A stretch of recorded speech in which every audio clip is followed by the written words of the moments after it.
Hello, good morning. Ngayon ho is November 8. November 8.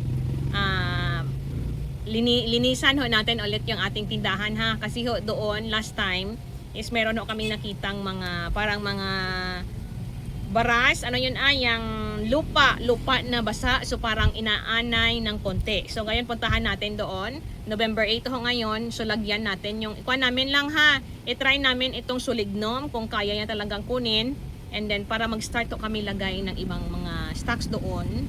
Sulignom ho yung para sa mga anay, para after ng kwan doon, mamaya ipamala and then lagyan ulit, para malagyan ho namin ng mga stocks doon uli, para malagay na namin yung mga stocks para maka-start na ho kami ng tinda doon sa kapila para alam na ng mga estudyante kung saan yung aming tindahan ho ha. So magpunta tayo doon. Ando yung partner ko andoon na. So puntahan natin siya ha. Puntahan natin sandali ha. Sandali lang naman wala man tao.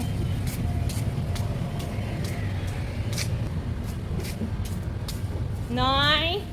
Oh, naggalinis na siya doon oh. Ikwan noy. Video sa ang kwan mo ginay mo. What? Kasi wala tao pa dito.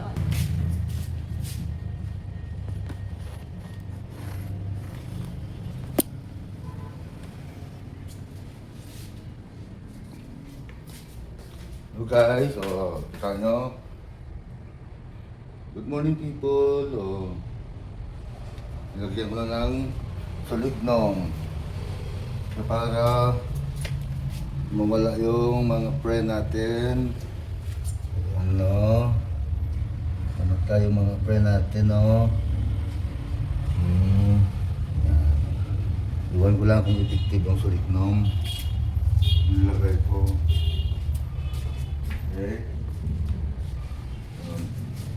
So, yan ang sulignom.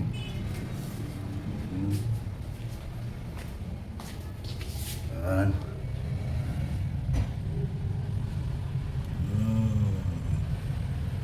Natin umalis yan sila, maglalayas. Okay?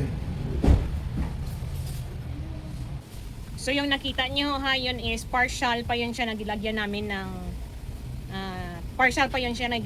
ng sulignom. So mamaya or bukas, depende sa mood kung linisan naman ha.